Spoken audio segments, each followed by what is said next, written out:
Dr. Kevin Cavanaugh joins us now. He's a retired physician, also the founder of HealthWatch USA. Good morning, sir. Good morning, Jack.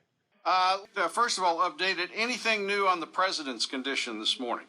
Well, they're being pretty silent about it. It's hard to get any sort of information out. As you know, they're concerned about contact tracing, identifying people who are exposed, and it just goes on and on. To be honest with you, the more I watch it, the more depressed I get. One of the things that I think is really important to realize is that when they start talking about steroids, that's a real thing, and he's on fairly high dosage of steroids.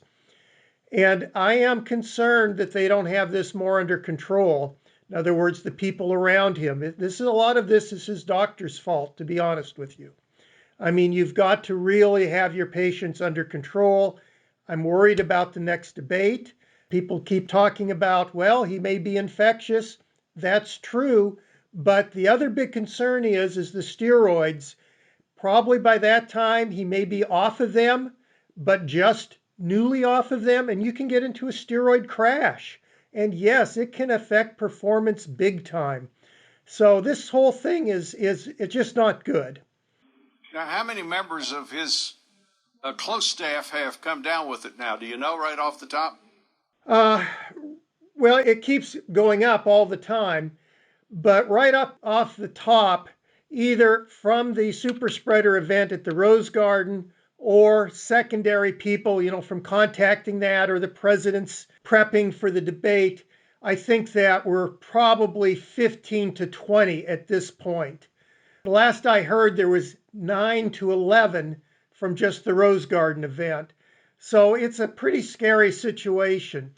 And who I'm most concerned about now that you're not getting any information is Christie. He's still in the hospital. People are very, very concerned, and they're not even giving any updates at all regarding him. And as you know, the number one comorbidity is being overweight, and Christie, unfortunately, is overweight and has this virus.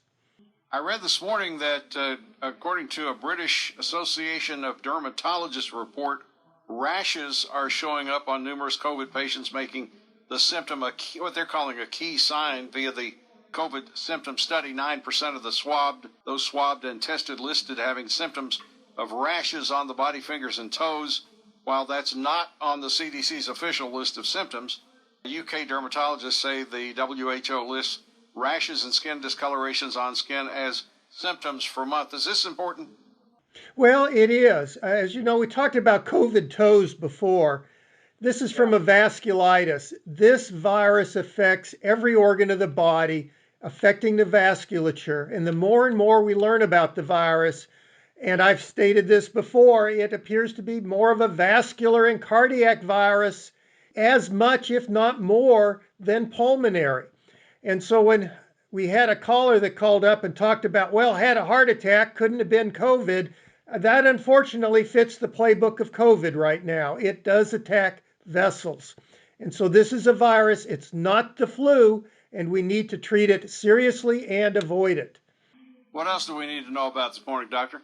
Well, the main thing is that the CDC has reposted their guidance on the virus being airborne, and this is extremely important. It means you need to wear your masks, plus stay at least 6 feet away. The virus can become airborne with heavy breathing, loud talking or singing, exercising, and you need to be much further away than 6 feet. And it also re-emphasizes the guidance that we've given for schools that you need to have proper protective gear. We need to get N95s to at least the frontline workers, and you really do need to look at air circulation, air purification.